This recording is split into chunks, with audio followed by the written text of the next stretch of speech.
Welcome to Creator Feed, a talk show where we help any video content creator with their doubts, queries, and confusions. In this episode, we are going to discuss fake news video. Hello everybody, today we have Sandeep with us and he's the first one on our Creator Feed series on this channel. Tell us, what is it that you're grappling with? I want to talk about fake news with you today. Fake news is something that I feel all of us are grappling with, not just people who are producing media, but more who are consuming it. Fake news feeds on our ignorance and our readiness to accept information. Totally. First tell me, how is it that it's impacting and how is it bad and what are the demerits of this? Whether the video is impacting us as society or if it's just harmless. Now, if I show you a video in which Snicker has ants in it, all Cadbury's chocolates should be thrown into the gutter because they're made out of things which are very harmful. Then it's something that it affects a brand or it affects a personality. Does video have a lot of impact when it's shared and especially when it's fake? Both video and text are tools. Right. And they have to be used strategically.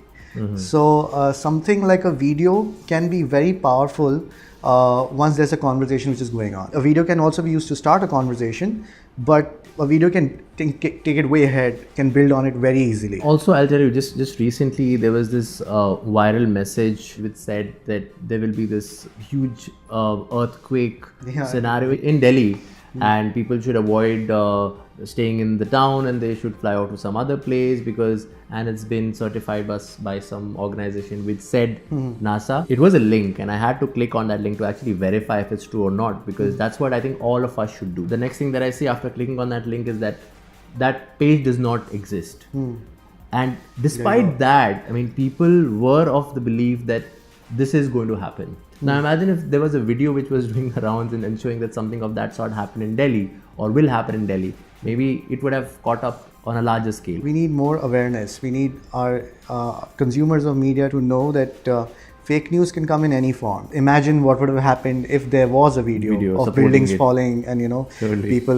Like this is a small level of earthquake which has happened in some part of New Delhi. Exactly. How bigger is going to come? Yeah. There are these low-cost tools available on mobile phone that you can just add a ticker to any video, like a red ticker, and put your text on it. So people, there are like so many hundreds of news channels. You wouldn't even bother to confirm whether that's a real news channel or not. Fake news is one such instance where technology itself can't fix technology. So I think if you devise a medium to actually stop this, stopping is impossible because I think even Zuckerberg is grappling with this. But what is it that you have come up with a solution or you think might just work? We should start a video series, a few friends of mine, and we should just get together because, if 6 or 7 people just share the kind of fake news that they get, each one of us gets different fake news, every day on our mobile phones. Right. If we just start sharing and collating that news every day and make like a 1 minute or a 2 minute video about it to call out news which is happening using video again. So, there's one way that we put out text as in screenshots of videos because that's low resolution and it's easy to share. It's faster too. It's faster too, absolutely. It's faster. And people do not want to download, wait for 60 seconds for something to download.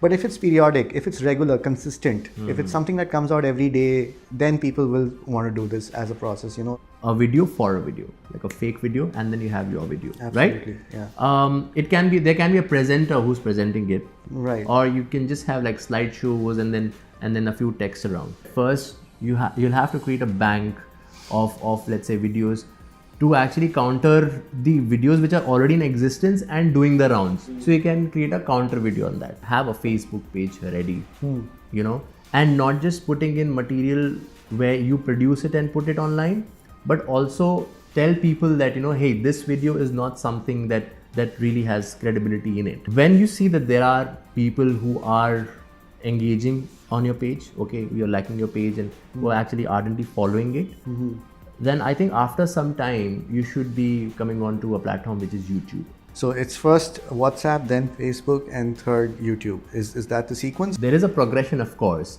but then that is not restricted to WhatsApp here. So you can go about sharing WhatsApp through your friends or a group that you are in. But then Facebook is something which is mandatory for you at the moment. And then I wouldn't even say website is something that's very important. So the question that has been giving me sleepless nights is, should we try to be funny? Is it that we're trivializing content? If you're funny and you have a funny take on it, and at the same time, you actually put out the facts out there, then I think I will watch it for entertainment and at the same time for something that gives me value by the end of it all. EIC is the best example, where they have their outrage. There should be a funny take, of course. Maybe should not override or overtake a current scenario completely. And as soon as you actually throw in facts, I as a consumer will buy it. And I would subscribe or I'll like the Facebook page and watch more of what you do. At what stage do you think that the YouTube analytics is the final word? Analytics plays a huge part in making your decision. For example, your first video says that there are people sitting in Canada, who has watched your video maximum number of times, or your video was doing really well in Canada as opposed to India. All right. Now you know that there are people sitting in Canada watching my content. You will not stop making content for the Indian audience, but at the same time, you now know that Canadian audience are also involved. Yeah. You will probably pick up topics which is also relevant to the Canadian audience. I know. Right? Yes. So this is one example that I'm telling you which analytics can help you. An inference of a calculation of every video that you've put up out there on YouTube, you will probably know that I have more female audience than male audience, under which age bracket.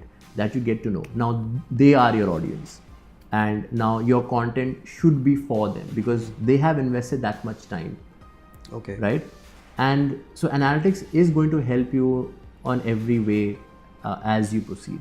And I think it should be considered. I think many people fail to consider that, but I think it should be considered so as to have a healthy growth with your idea, your videos, your concept. There's this dilemma that every YouTube creator has. Perhaps spending a little bit more money and looking professional will automatically get us into the big league. It's completely a type of call that the creator has to make. Let's say if you have a lot of money to spare, then I would say have a studio at your disposal. But let's say if money is scarce and you don't really have a lot to spend on your idea, then I don't think so that is something that should deter you from making content. Idea should not be dependent on the production quality or the kind of money you have or you don't have. I think if you have an idea, just go about it, float on it. It should not deter you. That's all. Start small and start on either a limited budget or a budgetless. Your content has to be amazing. You never know, there might just be some person, watching your video and might just come up to you and say, hey, you know what, I have a DSLR which I'm not using, why don't you use it? And I'm really awestruck by the kind of content and videos you make. I would want you to do more, so why can't I come and work with you? It has happened in the past, it's still happening. Okay. If you relate to something, I think you would want to be a part of it. That's only going to happen if you create. I hope the channel works, and after 1 year or 2 years, when we look back at this video, this one looks like a fake video. We were never that poor. We were never that amateur. Hoping all the best and hoping that you start making videos very soon. Thank you all so much. Thank you.